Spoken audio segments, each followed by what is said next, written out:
បងប្អូនយើងជួបគ្នាសារជាថ្មីបងប្អូនជាមួយនឹងម៉ាស៊ីនគុណឬក៏ម៉ាស៊ីនស៊ីរ៉ូបាម៉ាស៊ីនគុណគេហៅម៉ាស៊ីនជុល3កន្លែងហូងចាក់ខ្លះគេហៅម៉ាស៊ីនជុល3បាទ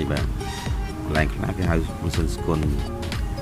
តែគេហៅអីក៏បានដែរអត់បញ្ហាបងប្អូនសំខាន់បងប្អូនចូលមកមើលរបៀបចុចអូតូទៅបាទតើរបៀបចុចអូតូម៉ាស៊ីនជុល3ហ្នឹងមានអីខ្លះ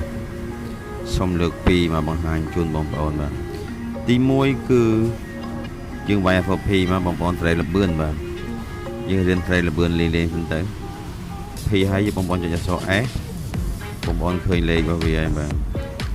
យើងចុចបូកដល់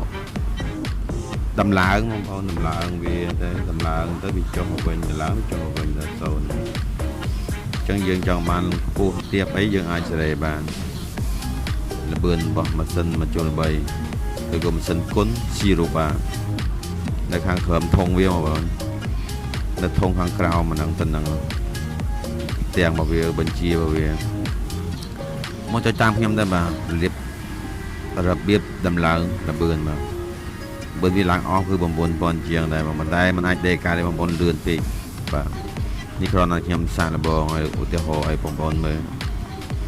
ជាងចុចតាមមួយទៀតមកគឺចុះមកវិញដល់ខាងកត់បាទតែបិទលបឿនរបស់វាគឺ300 3500បានលបឿនរបស់វាបាទ3550 3000 4000នេះអស់ហើយបានលបឿនរបស់វាមកប្រជុំគឺប៉ុណ្ណឹងតែយើងនិយាយលឿនពេកគួរអត់ទេការដែរបាទឥឡូវវគ្គ2បងប្អូនពេលដែលវាវិលប្រច្រាស់បាទម៉ូទ័រវិលប្រច្រាស់បងប្អូនមកសូស៊ីវាមាន2អញ្ចឹងបើសិនជាអ្នកខ្លះគេអាចចុចជាប់អីបងប្អូនត្រូវទៅដោះស្រាយភ្លាមដែរបងប្អូនចេះបាទបងប្អូនចូលមើលវីដេអូនេះចប់ទៅបងប្អូននឹងចេះចុចម៉ូទ័រដើរបញ្ច្រាស់បាទគឺវិលបញ្ច្រាស់បាទយើងវាយអក្សរ P ហើយយើងយក scan មកចុច scan ឡើងទៅលើទៅសញ្ញាបូកនោះ scan ឡើងលើចុះក្រោមខាងក្រោមគឺ scan ចុះខាងលើគឺ scan ឡើង scan យកលេខ46បាទ46អស់លើហើយបាទ46ហើយយើងវាយអក្សរ S មកបងប្អូនមើលច្បាស់046គឺលេខរៀងមកវាបាទយើងចូលមកលេខហ្នឹងហើយយើងចុចអក្សរ S មក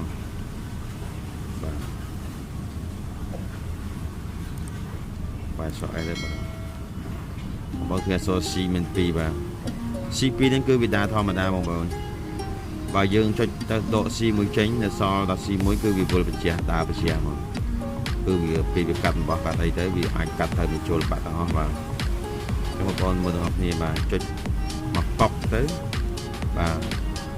C1 ហ្នឹងគឺបញ្ជាឲ្យបាយអក្សរ S មកបាទគឺអូនអាចទេបានបងប្អូនទេទៅគឺបញ្ច្រាស់មកអញ្ចឹងយើងត្រូវចេះចុចឯហ្នឹងមួយយើងចុចដាក់ C2 វិញមកគឺអូខេបាទ C2 ចុច C2 វិញមកបាទអូខេអក្សរ S បាទរួចរាល់បាទការពារគួរនាមានអត់ចេះចុចចុចខូចចឹងគឺតែមកដល់ស្រីបានយ៉ាងស្រួលបាទបងប្អូនកុំភ្លេចចុចតាមខ្ញុំចឹងមកបាទមួយគឺមានបញ្ហាបងប្អូនសត C មានតែមួយគឺជាប់បាត់ហើយបងប្អូនតែដេគឺវិលបញ្ជាតែម្ដងអញ្ចឹងគឺរែងតែបងប្អូនចុចអក្សរ P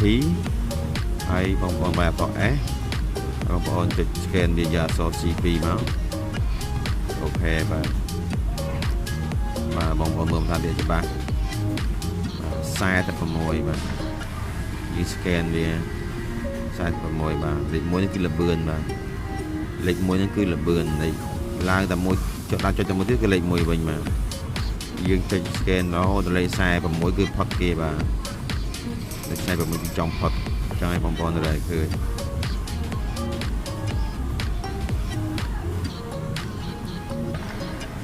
បាទមានប៉ុណ្ណឹងឯងបងប្អូន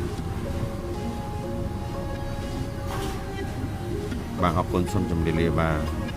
ជួបនៅវីដេអូក្រោយទៀតបាទអរគុណច្រើន